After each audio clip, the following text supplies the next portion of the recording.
So this is a poem I am writing on April 3rd, 2026.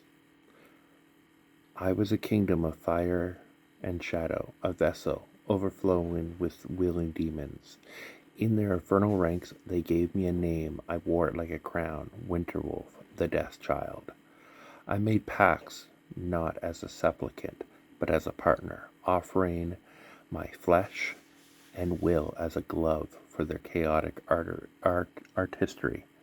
My astral form was a predator loosened upon the world, a whisper of ruin in the ears of the desperate. Pride was my throne, greed my scepter, and lust my endless banquet. I performed blood magic, spilling life to fuel my ambition, watching the world through the eyes that saw others only as instruments or obstacles. The seven sins weren't temptations, they were the very air I breathed, the tools of my craft, and my reign was absolute. I was a supernova of glorious, unrepentant rage, and my soul was the throne room where a council of devils ruled. But every inferno consumes its fuel. The power I wielded began to devour me from within.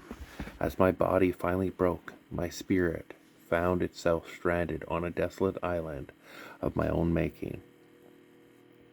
A shore of black sand surrounded by an ocean of blood. But the rage was gone, replaced by cold, primal fear. Before me, two abominations, the true face of the power I had served, circling my fading essence. One was a wyvern of searing red, the other a chilling abyssal blue. They weren't there to praise me, they were there to claim the scraps. The red one spoke, its voice, the grinding of rock and bone. It swore it would take full possession, use my hands to slaughter everyone I had ever loved, and then abandon the shell, leaving my conscious spirit to wear the blame for eternity. Then the blue one hissed, its voice venomous whisper that promised a deeper horror. It would force me through my own body to defile my family and friends, to become the ultimate monster in their eyes, and then leave me trapped in the living wreckage of my life. This was the end game. This was the true payment for my power. Not just damnation, but eternity of exquisite personal horror. I was a broken thing, weeping in sheer terror at the truth of my masters.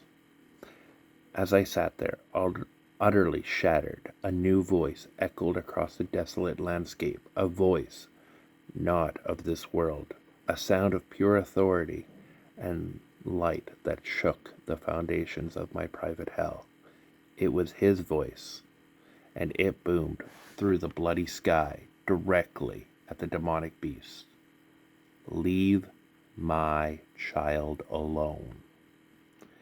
In that instant, the wyverns vanished. The devils fled my soul, knowing their king had been overruled. And for the first time, the blood-soaked ocean around me began to turn clear. Later, I made this newfound allegiance known.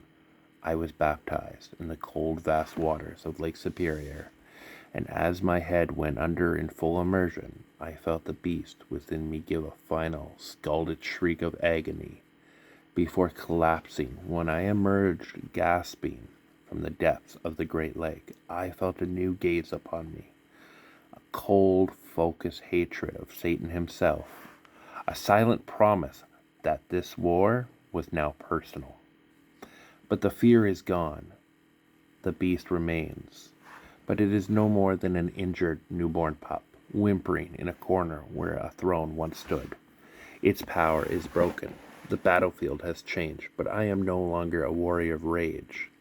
I fight now for gentleness, self-control, joy, peace, love, and faithfulness. The war is quiet now, and I am at peace, for I am left there here alone, in control. He is now living within me, and I choose to trust him. The end.